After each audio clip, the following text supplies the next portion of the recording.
Hyundai Motorsport have confirmed that they are launching the Genesis Magma Racing to lead its GMR 001 hypercar program.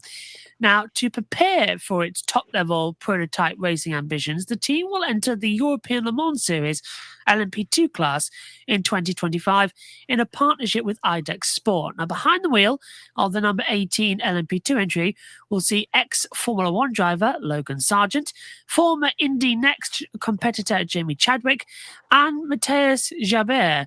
In 2026, Genesis will run a two-car program in the FIA World Endurance Championship before coming to the IMSA WeatherTech Sports Car Championship in 2027.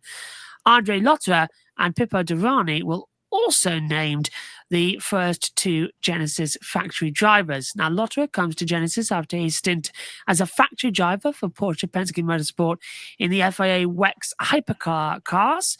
Meanwhile, Derani leaves IMSA's Action Express Racing after championships in DPI and GTP.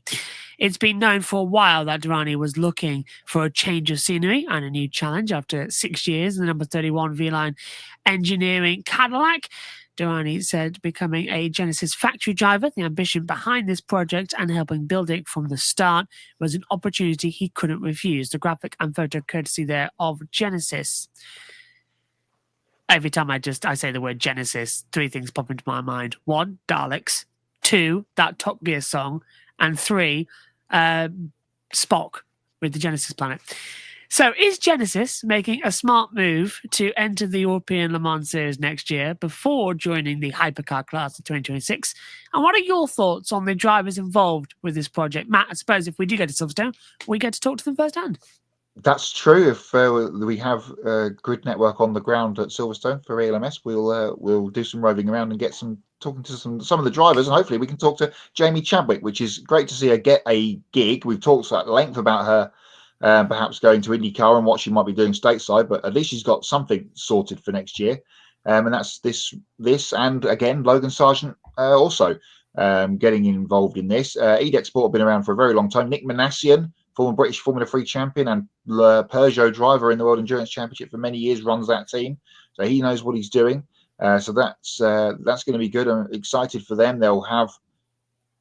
It's not the first time we've seen a current running sort of privateer team be picked up by a manufacturer and kind of helped along into running a full fat car, as this will be with the Genesis coming in 26.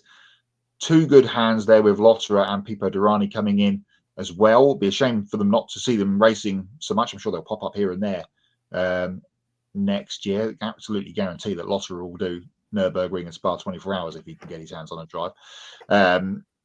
But all pretty positive. We've talked about Aston Martin a couple of weeks ago with the Valkyrie coming in. So lots and lots of people coming to the WEC, which is always great. And they've got a good crop of drivers there to start them off. And if Sargent and Chadwick do impress the team next year in the ELMS, then we may see them as part of the 26th lineup in the WEC, which would be great to have a female representation in the top category.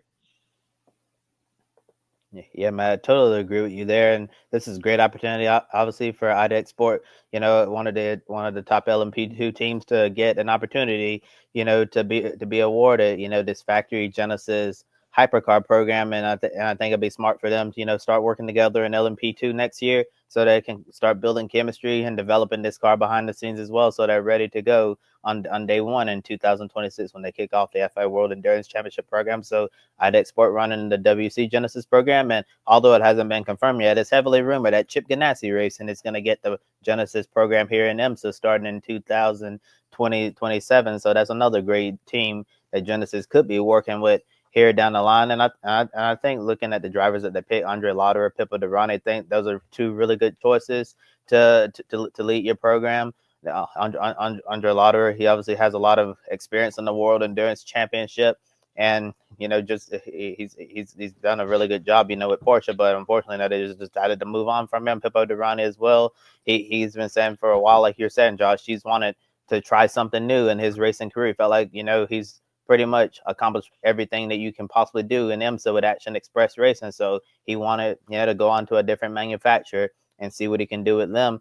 and it's gonna be weird next season. I'm not seeing Pipo Derani in the GTP class, but maybe he'll be back in 2027 or later year. But this is definitely a great opportunity, as he was said in the press release, that being able to see this project at the very start, and develop the car, get on the racetrack. That's something that he hasn't done yet in his racing career, is be one of the founding drivers of a major sports car racing project. So that's something that he'll have to look forward to, and then the drivers they pick for the LMP2 project. I'll be honest, I don't really know much about Gilbert yet, but I'm sure we're going to be hearing a lot about him, in next season in the European Le Mans Series. Logan Sargent, Jamie Chadwick, those are two drivers, been rumored to have opportunities in the NTT IndyCar Series in the future. Know what, Logan Sargent, he had a really good test session with Meyer Shank Racing last month at the Thermal Club in Palm Springs, California, just to show what he could do. But fortunately, there's really like 3-4 seats left in the IndyCar Series for next season. So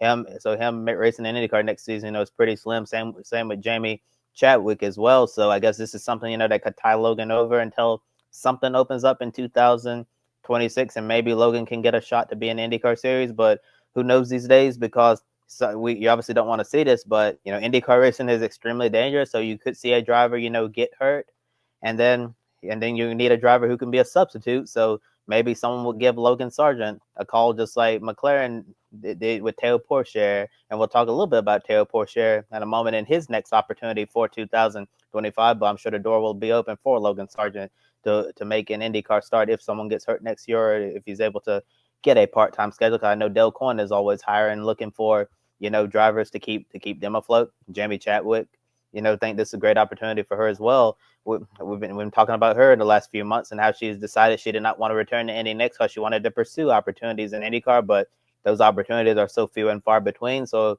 this is the next best thing that she could find, be able to find a full season program somewhere in the world. And if she has the budget, able to get some races, let's say with Dale Coyne Racing, if they run a part-time entry or two-part, or well, not a part-time entry, a full-time car, with multiple drivers, if she's able to get to run some IndyCar races alongside this full program in the European Le Mans Series, that would be really good for her. But if IndyCar doesn't work out for her or Logan Sargent next year or into the future, I think this would be a great opportunity for them to prove themselves and impress Genesis. So maybe they can join Andre Lotterer and Pipo Derani as Genesis factory driver. And I also agree with the point you made, Matt, about that it would be really good to see a female driver like Jamie Chadwick get an opportunity to compete in the top category.